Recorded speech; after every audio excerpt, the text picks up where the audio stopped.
करने वाले व्यक्ति के हृदय में कभी माया नहीं आता है। जिस व्यक्ति के हृदय में माया आ जाए समझिए उसका जीवन जो है वो व्यर्थ है। माया से बचने के लिए श्रीमद् भागवत महापुराण में 9वां स्कंद में सौबरी मुनि ने माया से बचने के लिए यमुना नदी में जाकर के छिप गए। कथा बड़ा सुंदर है, प्रेम से सुनिएगा। सौबरी मुनि यमुना नदी में जाकर के अंदर प्रवेश हो गए। कई हजार साल मुनिवर यमुना नदी में बैठ करके तपस्या किए। एक दिन वो अपने आंख खोले तो देखते हैं एक माछ मच्छी के साथ प्रेम कर रहा है। उन्हें ये देख करके कामना जग गया। वो तुरंत यमुना से बाहर निकले और उसी राज्य के राजा मानधाता थे। राजा मानधाता के 50 बेटी था। सौबरी मुनि राजा मानधाता के पास गए और जाके कहते हैं कि राजन, सुना है तुम्हारे 50 कन्याएं हैं, उसमें से एक कन्या मुझे दे दो। राजा मानधाता बोले कि हे प्रभु, आप मेरे कन्याओं को लेके क्या करिएगा? बोले मैं विवाह करना चाहता हूं। राजा मन में सोचने लगा मानधाता कि राम राम राम राम राम, इतने बुजुर्ग हो गए हैं, वृद्ध हो गए हैं, सारे शरीर के चूल जो है, इनका केस जो है वो सफेद हो चुका है बोगले के भांति। और देखिए इस ऋषि का ये उम्र में ये विवाह करना चाहते हैं। मेरे बेटी सभी के सभी 12-13 साल की, 14 साल की हैं, और ये कैसे मैं अपने बेटियों को, अब यदि मैं ना कह दूं तो ये संत जो है मेरे संपूर्ण राज्य को नष्ट कर देगा श्राप दे करके। अब राजा मानधाता सोचने लगा कि सौबरी मुनि को क्या कहें। वो मन में सोच रहा है और इधर सौबरी मुनि सब समझ रहे हैं, क्योंकि ये तो चींटी के, मच्छी के, पक्षी का बात समझ जाते हैं, वो तो इंसान है।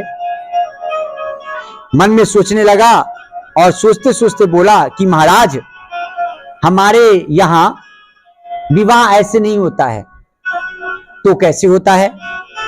तो हमारे यहां स्वयंवर रचा जाता है, और स्वयंवर में आपको यदि पसंद किया जाएगा तो आपको वरमाला पहना दिया जाएगा और आपका फिर पुनः विवाह हो जाएगा। सौबरी मुनि बोले ठीक है, कब आना है? तो कल स्वयंवर है, आप कल आइए। कल आकर के मेरी 50 बेटी में जो भी बेटी माला आपको पहना दे वो आपकी हो गई। सौबरी मुनि सब कुछ समझ गए। वो मुस्कुराते हुए बोले कि शरीर को देख करके ये राजा सोच रहा है कि मैं बूढ़ा हो चुका हूं। खैर कोई बात नहीं। सौबरी मुनि ने अपने तपोबल के द्वारा एक युवा बन गए, और 18 से 19 साल के युवा इतने सुंदर जो किसी भी स्त्री को वो लोभित कर दिया जाए, ऐसा युवा वो तैयार हो गए। और वो चले गए कहां? तो राजा के दरबार में।